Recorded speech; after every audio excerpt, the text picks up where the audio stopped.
Support comes from the Missouri Forest Products Association, committed to conservation and careful management of the state's forests to make them more resilient and better habitats for wildlife. ChooseWood.com. It's Friday, April 14th. This is The Gateway. I'm Wayne Pratt. A St. Louis author's book is teaching younger generations about the work ethic and character of Stan the Man Musial, who was making $65 a week when he joined the Cardinals in the late 1940s. And trying to save as much as he could to bring it home to help out his family. He just has a lot of characteristics that I think young people can learn from now. We'll hear from the author of Stan Musial, from Donora, Pennsylvania to St. Louis, Missouri, and the big leagues in just a few minutes. The Missouri House has passed a bill restricting transgender youth from receiving gender-affirming health care. There's no guarantee the measure will receive a debate in the Senate. St. Louis Public Radio's Sarah Kellogg reports. Members of the Missouri House voted 103 to 52 to pass a bill that stops transgender youth in the state from getting gender-affirming health care like puberty blockers and hormone treatment. Unlike the Senate bill on the same topic, the bill does not include a clause allowing transgender kids currently receiving such treatment to continue to do so. It also does not contain an expiration date. Speaker of the House, Dean Plocher, said he would hope the Senate would take a good look at the House proposal, but Senate President Pro Tem Caleb Brown said he would prefer the House pass the Senate's version instead of the other way around. Nothing's dead until it's dead. We don't get second chances on huge issues like that very often. Plocher says the House will pass restrictions on transgender athletes on Monday. In Jefferson City, I'm Sarah Kellogg, St. Louis Public Radio. There's another move in Jefferson City to limit gender-affirming care. Missouri's Attorney General says rules on the treatment are set to take effect in 2 weeks and will expire in February. Andrew Bailey says the emergency regulations are an effort to protect minors from what he calls harmful medical procedures. The regulations prohibit healthcare workers in many cases from offering surgery, hormone therapy, or gender-affirming medical care. The rules also require patients to undergo 15 hours of therapy and to show any mental health issues are resolved before they can receive treatment. Bailey says his office can issue the restrictions because gender-affirming treatments have not been approved by the Food and Drug Administration.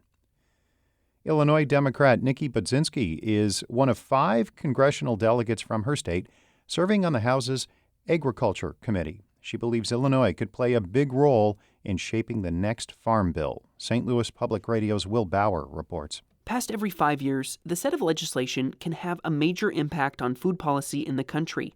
All 3 Illinois lawmakers whose districts touch the Metro East sit on the Ag Committee. That includes Republicans Mike Bost and Mary Miller.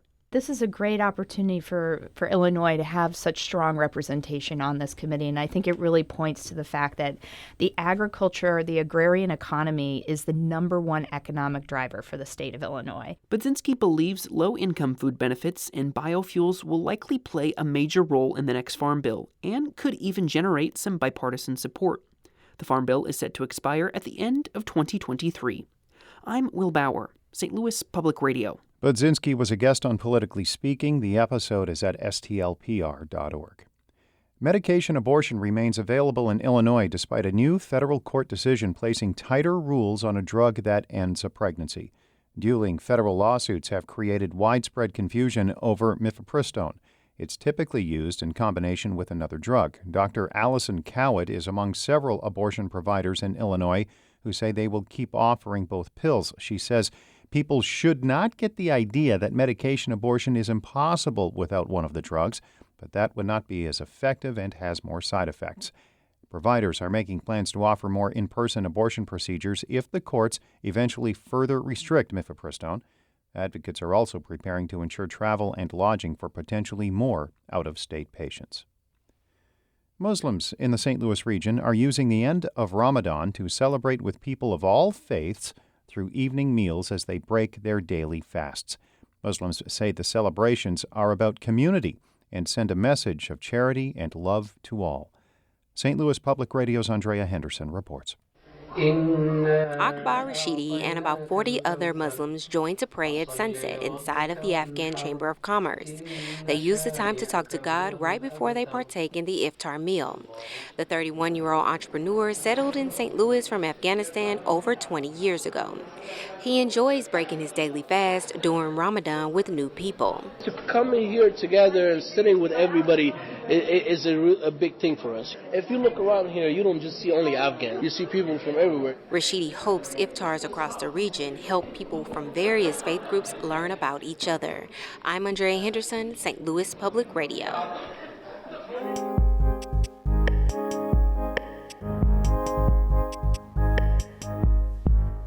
A St. Louis-based author is working to make new generations learn about one of the Cardinals' greatest players. Stephanie Bearce has written Stan Musial from Donora, Pennsylvania to St. Louis, Missouri, and the big leagues. She says the book is aimed at middle school students, but people of all ages can learn from Stan the man's approach to life. I spoke with Bearce about her book and the Cardinals legend. Why Stan Musial? Oh, because who doesn't love Stan Musial? I think one of the best things to remember about introducing kids to Stan Musial is a quote that came from Albert Pujols. It was shortly after Stan died, and Albert said, "I wish my kids had the opportunity to be around him because that's how I want my kids to live their lives. I want them to be like Stan Musial, not the baseball player, the person. That's the respect I have for that man." And introducing kids to Stan Musial gives a couple of things. First of all, it gives them an opportunity to learn from someone who has great character, grit, determination, and also introduces them to baseball. And who doesn't want kids to learn about baseball and enjoy that? He was born in 1920. Mm-hmm. His last game was in 63. Absolutely. Enshrined in the Hall of Fame in 69. I'm not great at math, but that's a long time ago. It is a very long time ago. So expand on your strategy to introduce him to a new generation. Well, there's a couple of ways. One is through social emotional learning, and that's where we're going in and helping kids to have some heroes. And Stan Musial is a great hero. I've got a program called Stand with Stan, and it introduces the acronym STAN for skills, teamwork, attitude, new ideas, and discipline, which are all things that you can learn from Stan's biography and his history. And the other is his trajectory in life followed so many important parts of our recent history. He was born in the Roaring 20s, grew up during the Depression, served in World War II, was there for the integration of baseball, and then actually campaigned for JFK. Just following his lifeline also helps kids really get a comprehension of history, too. I want to make sure I understand something you just said. You have an entire program to teach kids built around Stan? I do. It's a 50-minute program explaining about Stan Musial's life and how kids can follow his example to be successful in their own lives. I also have another program that's called The Daring Days of Baseball, and that one actually follows the history and ties Stan's life to the history of the times, talking about him serving in World War II in the Navy and the different ways his life interacted in history. So do you take these initiatives into schools? Absolutely. And what's been the reaction when you get in front of the kids? Well, these are new programs. Okay. This book has just been re-released. This is just one of my books. I've got 36 books out there for kids, so I do visit schools and have a good time with them. I enjoy that a lot. Did those experiences strike something in your mind and say, hey, Stan Musial would be good? Absolutely. It's so fun to have a hero. And I loved researching Stan Musial because I've done a lot of books and done a lot of research and I've done other biographies. And you usually find something in there that's like, oh, really disappointed a little bit. But you know what? With Stan, I didn't. In all your research, was there anything that surprised you? I did not realize a lot of baseball history as far as the low pay that Stan had to work in the off season in Donora and the steel mills. He didn't consider himself poor, but he and his brother would go and dig in the area to get coal to heat the house. So we would consider that Stan grew up in lower socioeconomics, but he just had a great attitude. So those things surprised me. You don't really hear about those parts of Stan's life.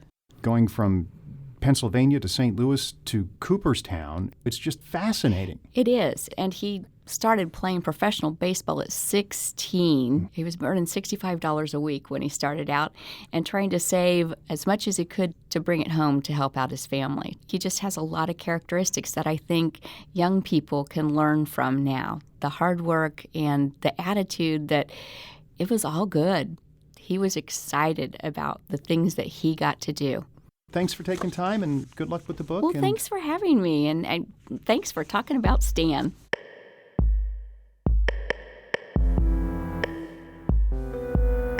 That's author Stephanie Bearce talking about her book on Stan Musial. He spent 22 seasons in the major leagues and was a first-ballot Hall of Famer. A big thanks to Jonathan Ahl for editing that report. Ashley Lisenby is the news director of St. Louis Public Radio, a listener-supported service of the University of Missouri-St. Louis. Music by Ryan McNeely of Adult Fur. I'm Wayne Pratt.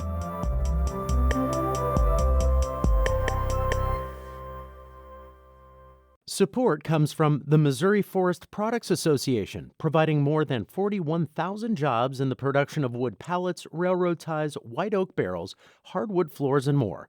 Details at choosewood.com.